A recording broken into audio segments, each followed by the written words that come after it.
let's see if my credit card still works. All right, I'm ready. 오바마 대통령이 백악관 인근 상가를 돌며 두 딸의 크리스마스 선물로 비디오 게임을 고릅니다. 반려견의 뼈다귀도 사죠. 가벼운 외출 같지만 사실 경호 차량과 경호원들이 주변을 통제하며 요란하게 움직입니다. 메르켈 독일 총리는 늘 동네 슈퍼에서 장을 봤습니다. 1유로짜리 동전을 넣고 카트를 꺼내 직접 밀고 다닙니다. 계산대 앞에 줄을 서고 직원도 손님도 별일 아니라는 듯 제각각 볼일을 봅니다. 경호원 2명은 멀찌감치 떨어져서 지켜볼 뿐이죠. 우리 대통령들도 시장을 즐겨 찾습니다. 물론 메르켈 같은 일상이 아니라 이벤트로 찾는 것이죠. 그런데 대통령이 방문하는 시장이 정치 노선에 따라서 갈리곤 합니다. 그 대표적인 곳이 대구 서문시장입니다. 보수의 심장으로 불리는 대구, 거기서도 성지로 통할 만큼 보수 정치인들의 발길이 잦습니다. 제가 어느 곳에도 우리 서문시장과 대구 시민 여러분들 생각하면 힘이 납니다, 여러분. 아무리 어려운 일이 있더라도 지금도 힘이 납니다. 엊그제 100주년을 맞은 서문시장을 윤석열 대통령이 7달 만에 다시 찾았습니다. 정치에 나선 뒤로 6번째, 대선 후보 때부터는 4번째 방문입니다. 시장에는 10,000명 넘는 인파가 몰렸다죠.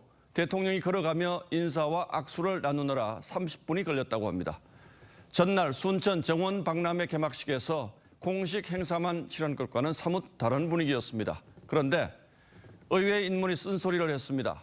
일각에선 대통령의 멘토라고도 하고 이런저런 일이 있을 때마다 대체로 윤 대통령을 옹호해온 신평 변호사가 잦은 서문시장 방문을 달콤한 늪이라고 했습니다. 10분의 3 지지층을 향한 구애에만 치중하는 건 위험한 선택이라는 거죠. 대통령은 지난해와 이번 서문시장에서 똑같이 어려울 때 오면 힘이 난다고 했습니다. 지난해엔 취임 100일 만에 지지율이 20%대로 떨어졌고 지금 역시 여러 논란과 악재로 사정은 비슷하죠. 그럴수록 지지층 다지기에만 매달릴 게 아니라 중도층 마음을 얻어야 한다는 게 신 변호사의 주장입니다.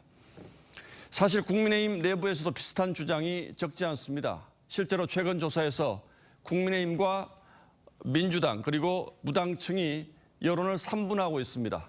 10달 전 지방선거 이튿날 조사와 단순 비교해 본다면 국민의힘 지지층의 상당수가 중도 무당층으로 옮겨간 셈입니다.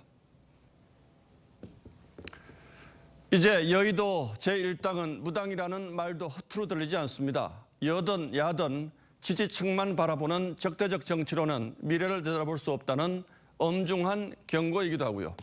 누가 더 중도 쪽으로 성큼성큼 보폭을 넓히느냐에 내년 총선의 승패가 달려있다고 봐야 할 겁니다.